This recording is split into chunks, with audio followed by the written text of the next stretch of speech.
Greetings, Internet people. My name is Ken, and I'm here with another episode of the Retro Old Guy. Today I want to give a quick overview of the new Commodore 64 Mini.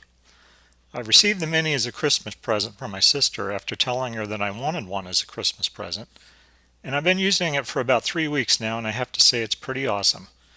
Makes me feel like I'm back in my parents' basement again. What you get in the box is, of course, the Commodore 64 Mini itself, which is roughly a quarter of the size of a real Commodore 64. The keyboard, while a faithful replica, is non-functional, which is really too bad. A functional keyboard, even a small one, would be beneficial when keyboard entry is required for a game. On the rear of the unit, we have a standard HDMI port and a USB connection for power. It doesn't come with a power adapter though, you have to supply that yourself. I just use one of the several cell phone chargers I have laying around my house. On the side panel, you have the power on-off button and two USB ports, one of which has to have the joystick, and the second can be used for a keyboard or a USB drive, or even both. More about that later though. It also comes with a USB replica of the Commodore Joystick, with some extra added buttons to control the functions of the Mini.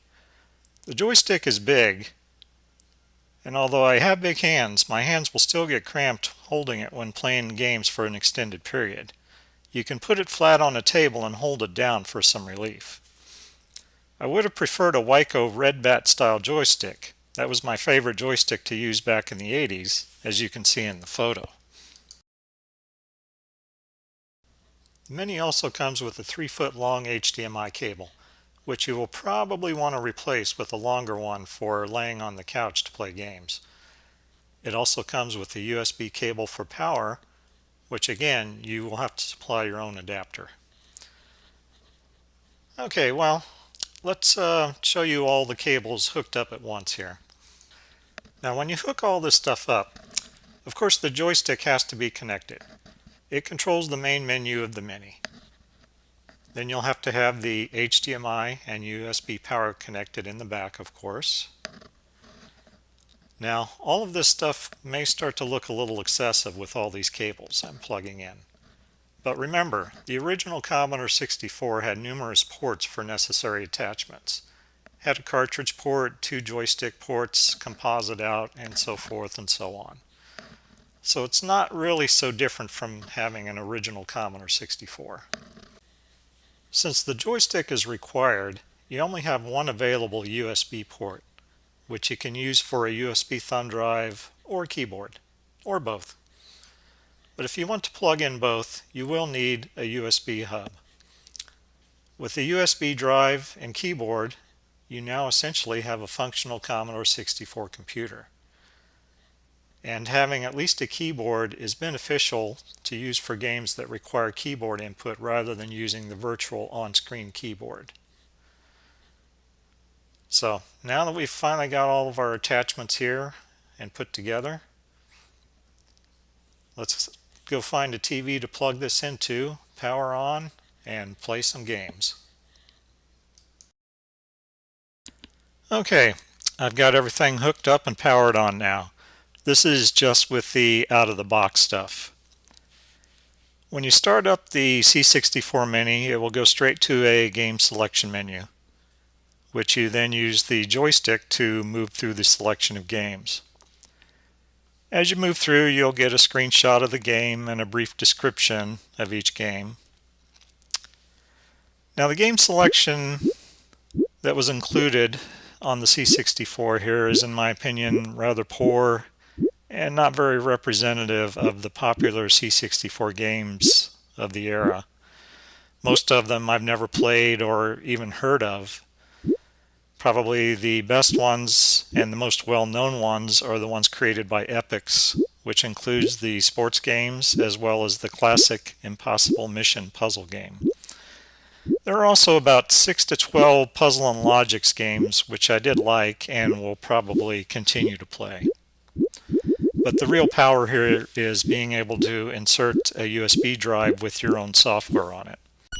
But more on that later. Another handy feature is the ability to save a game in progress. This works with the internal games and the external ones loaded from a USB drive. So we start here by loading Impossible Mission, and we'll kick it off and go into the first room and make a little progress here.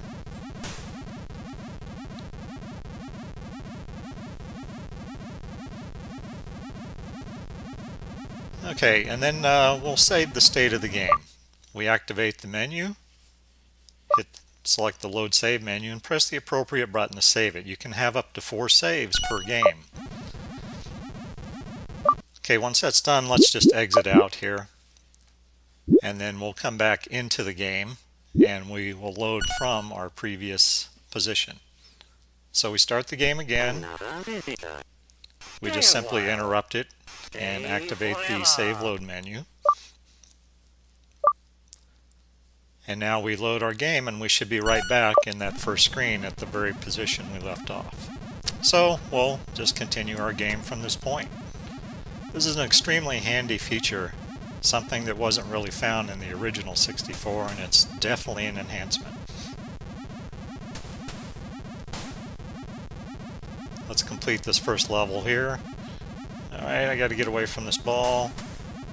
Down, up, and hit to get through, and go, yes. Okay. And anyway, a very nice feature. Alright, let's take a quick look at the file loader. Watch the bottom center of the screen as I connect my USB thumb drive that has some D64 image files on it. You can see a USB icon pops up. Then we'll use the joystick to select it, press the fire button, and ta-da! You're in the file loader. All you need to do now is select the one you want and press the fire button to load.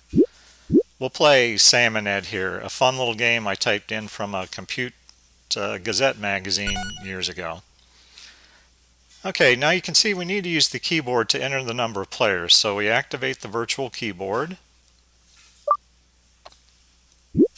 then move the pointer to the number 1, and then press the fire button to select. The virtual keyboard works fine for small things like selecting the number of players like we just did, or entering a name for a high score. But if your game requires keyboard input while playing, it becomes really cumbersome, as I'll show you in a few minutes.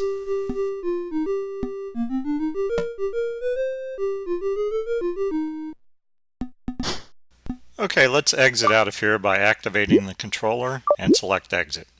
You can see it takes us back to the main screen and not the file loader. Hopefully a future upgrade will change that behavior.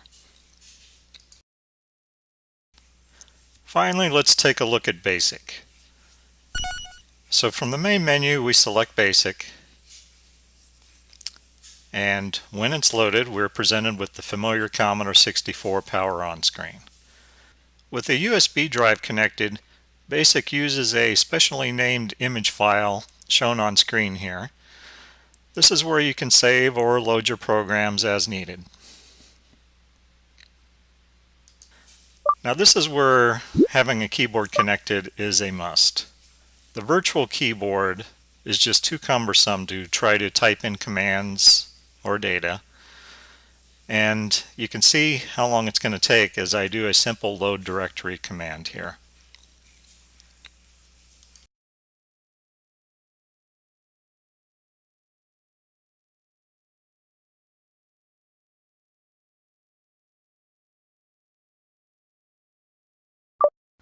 Okay, that was pretty rough.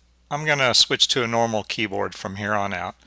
And as you can see, it behaves basically as a normal Commodore 64 would.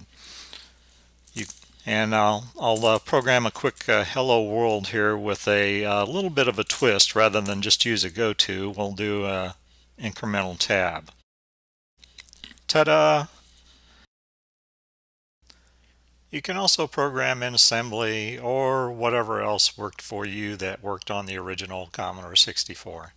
As far as I can tell, it's a perfect emulation of the original computer. And this is going to wrap it up for this episode. My name is Ken, and I am the Retro Old Guy, signing off.